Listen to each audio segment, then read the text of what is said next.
un homme a changé de nom sur ordre de l'État. Et ces changements de nom vont lui permettre de survivre 32 ans de pouvoir absolu. 4 fois entre 1982 et 1997, Mobutu les nomme à la tête du gouvernement 4 fois. Il écarte dès que les dangers reculent. Et pourtant, à chaque chute qui aurait dû l'enterrer, il revient.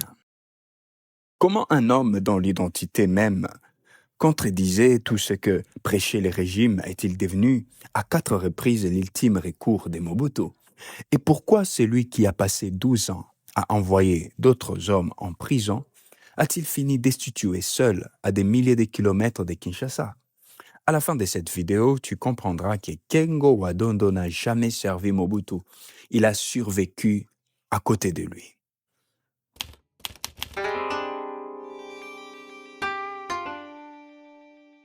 Un jeune juriste de 30 ans rentre au Congo. Après des études de droit à Bruxelles, il a un doctorat en poche. Il s'appelle encore Léon Lubix, du nom de son père, Michael Lubix, médecin juif polonais et d'une mère congolaise métisse d'ascendance tutsi-rwandaise. 3 ans plus tard, en 1968, le même homme est nommé conseiller juridique à la présidence, le 12 janvier. 3 mois après, il devient procureur général près la cour d'appel de Kinshasa. Encore 4 mois, et il devient procureur général de la République à 33 ans. Les Congo, qui ne s'appellent pas encore Zaïre, sort à peine de la sécession du Katanga, de l'assassinat de Lumumba du chaos post-indépendance. Mobutu, arrivé au pouvoir en 65, cherche des hommes compétents, loyaux, sans base politique propre, donc sans capacité de les trahir. Lubix coche toutes les cases, brillant, sans clan, sans parti. Pendant 12 ans, de 1968 à 1980, ce jeune procureur s'est construit une réputation redoutée dans les tribunaux de Kinshasa. C'est lui qui ne lâche rien. Ce qu'il veut prouver, c'est qu'un homme sans réseau tribal peut devenir indispensable par la seule rigueur du droit. Des sources documentent qu'il joue un rôle dans la condamnation pour trahison de Nguza Karli Bond, l'un des procès politiques les plus discutés de la période. Un point que les archives disponibles ne détaillent qu'imparfaitement et qui reste aujourd'hui encore à documenter plus précisément. Ironie qu'aucun documentaire n'a jamais souligné. L'homme qui poursuit les ennemis de l'État au nom de l'authenticité congolaise poste, lui, les noms de son père polonais. Comment un régime obsédé par la pureté identitaire a-t-il pu confier sa justice à l'homme dont l'existence même contredisait sa doctrine? La réponse à cette contradiction, le régime va la trouver dans un geste administratif, un geste qui va effacer un nom pour en fabriquer un autre. La campagne d'authenticité de Mobutu impose à tous les Zaïrois de renoncer à leur nom chrétien ou étranger. Léon Lubix devient sur les papiers Kengo Wadondo. Les noms du père juif polonais disparaît des registres officiels.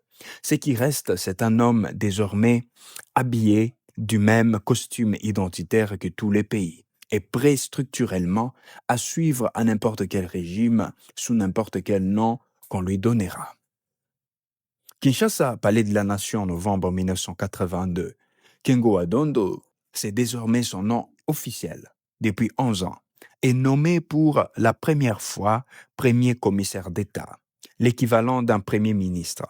Il impose une politique dite des rigueurs.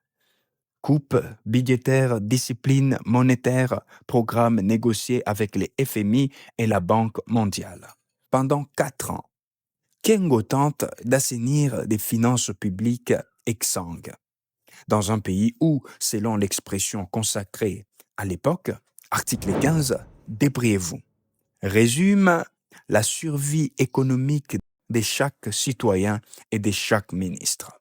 En octobre 1986, Mobutu les limoge. Une phrase circule alors dans les couloirs du pouvoir, attribuée au maréchal lui-même. On ne mange pas la rigueur. Traduction, dans un système où la survie politique dépend de la redistribution de la rente d'État à ses fidèles, un premier ministre qui coupe les vivres devient lui-même un danger.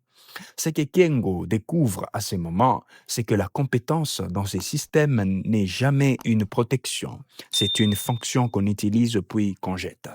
Il enchaîne ministre des Affaires étrangères, président de la Cour des comptes, 1987-1988, avant un deuxième mandat de Premier ministre de novembre 1988 à mai 1990.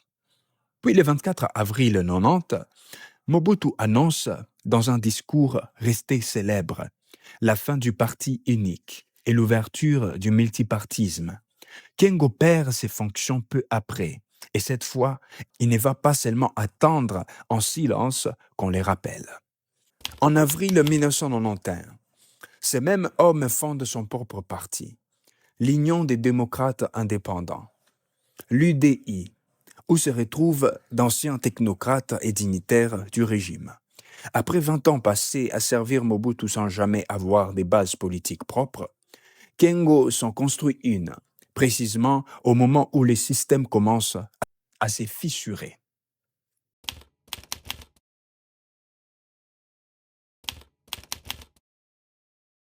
Pendant que Kengo bâtit son parti, un autre nom domine sur la scène politique zaïroise, Étienne Tshisekedi, porté par la Conférence nationale souveraine. Désigné Premier ministre en août 1992 par la volonté populaire. Face à lui, Mobutu manœuvre. Tshisekedi est limogé en février 1993, remplacé par les transfuges de l'opposition, Faustin Birindois. Le pays est alors coupé en deux légitimités rivales. Un gouvernement birindois reconnu par Mobutu, un gouvernement Tshisekedi reconnu par la partie de la rue et de l'opposition. Les blocages durent des mois. C'est là que les récits basculent. Le 14 juin 1994, un nouveau Parlement des transitions élit un nouveau Premier ministre pour sortir de l'impasse. Kengo Wadondo, officiellement présenté comme un candidat modéré de l'opposition, dans les faits, les archives montrent que son élection ne rassemble que 330 à 332 voix sur 740 parlementaires. Les partisans des Tshisekedi boycottent les votes et l'opposition demande sans succès un avis à la Cour suprême sur la légitimité même de cette nomination.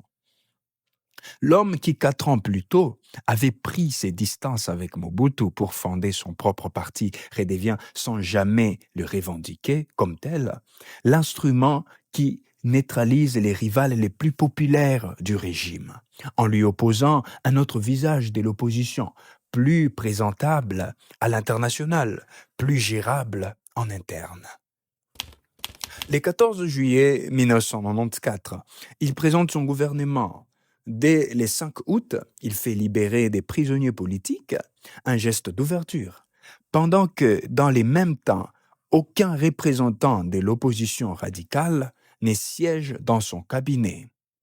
Dans cette même année, à quelques centaines de kilomètres à l'est, un événement va transformer une crise politique en catastrophe humanitaire. Et Kengo va devoir gérer une situation qu'aucune politique des rigueurs budgétaires ne peut résoudre.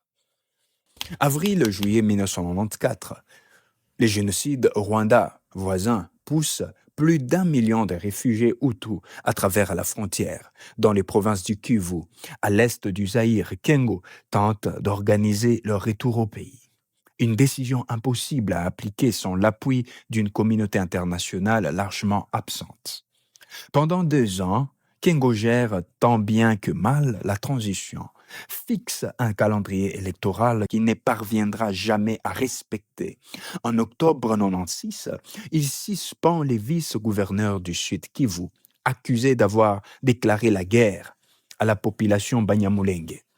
Un geste de pompier dans un incendie qu'il ne maîtrise déjà plus. Les mois suivants, la rébellion des Lafdel, menée par Laurent Désiré Kabila, est appuyée par les armées rwandaises et ougandaises, prend les contrôles des villes entières à l'est du pays. Décembre 1996, alors que la guerre s'étend, Mobutu reconstruit unilatéralement Kengo à la tête du gouvernement, en violation de l'acte constitutionnel de transition, qui prévoyait une désignation par une autre voie institutionnelle. Un pouvoir aux abois viole ses propres règles pour garder les mêmes hommes en place. Ce que Kengo redoute à cet instant n'est plus une sanction politique de Mobutu, c'est de porter seul devant l'histoire la responsabilité de la chute d'un régime qui n'a plus les moyens de sauver. Ironie glaçante que les archives mettent en lumière. Ses propres origines maternelles, tous si jamais publiquement assumées, si ni reniées, deviennent une arme entre les mains des partisans les plus radicaux de Mobutu. Au moment précis où les troupes qui menacent les régimes avancent avec les soutiens des gouvernements eux-mêmes dirigés par des Tutsis. Février 97, une grève générale éclate à Kinshasa, appelée par l'opposition unie derrière Tshisekedi, exigeant le départ des Kengo. L'opposition lui reproche de ne pas gérer la crise et réclame l'ouverture des négociations directes avec les rebelles. Le 15 mars 1997, Kisangani, deuxième ville stratégique du pays, tombe aux mains de l'AFDEL. 3 jours plus tard, un vote va sceller l'essor des Kengo, pendant qu'ils négocient à des milliers de kilomètres de la capitale. 18 mars 1997, Kengo Adondo se trouve à Nairobi, au Kenya, pour des pourparlers liés à la guerre.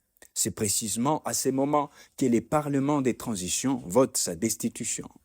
Et à une très forte majorité, mais jamais une procédure que plusieurs sources qualifient d'irrégulière, l'homme qui avait passé 12 ans à instruire des procès contre les ennemis de l'État est écarté du pouvoir par une procédure dont la régularité elle-même n'a jamais été clairement établie. Le 21 mars, Mobutu, affaibli, appelle à la création d'un conseil national représentant tous les courants politiques. Le 24 mars, Kengo remet formellement sa décision entre les mains du président. Une manière pour lui de choisir la sortie plutôt que de rester l'homme destitué à distance. Le 26 mars, à Lomé, un sommet extraordinaire de l'OIWA réunit pour la première fois des représentants du pouvoir et de la rébellion. Début avril 1997, Mobutu nomme son propre rival de toujours. Étienne Tshisekedi, Premier ministre, un mandat qui ne durera que 5 jours. Un mois plus tard, à peine, Kengo quitte Kinshasa à bord d'un avion de la Swissair, direction la Belgique. Le 17 mai 1997, les troupes de Kabila entrent dans Kinshasa. Le régime qu'il avait nommé 4 fois n'existe plus. On ne sait toujours pas, à ce jour, qui a précisément piloté les votes irréguliers du 18 mars, ni si ses origines Tutsi ou son incapacité supposée à gérer la guerre ont réellement pesé davantage dans sa chute. Les archives disponibles rapportent 2 versions sans trancher. 2 années plus tard, dans une rare interview, Kengo lui-même résumera toute cette relation en une phrase. Ses rapports avec Mobutu ressemblaient, disait-il, à des rapports entre l'eau et les feux.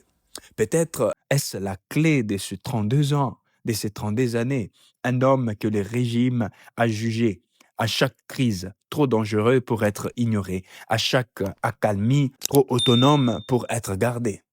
L'histoire de Kengo, c'est l'histoire d'un nom effacé pour en fabriquer un autre, plus conforme à ce que le pouvoir exigeait. C'est l'histoire des 4 chutes qu'on croyait chaque fois définitives. C'est peut-être avant tout l'histoire de ceux qui ont appris à durer longtemps que le régime qu'ils servaient. Et cette destitution du 18 mars 1997, votée en son absence, dans des conditions que personne n'a jamais totalement éclaircies, ça, c'est une question qui reste à ce jour une réponse définitive.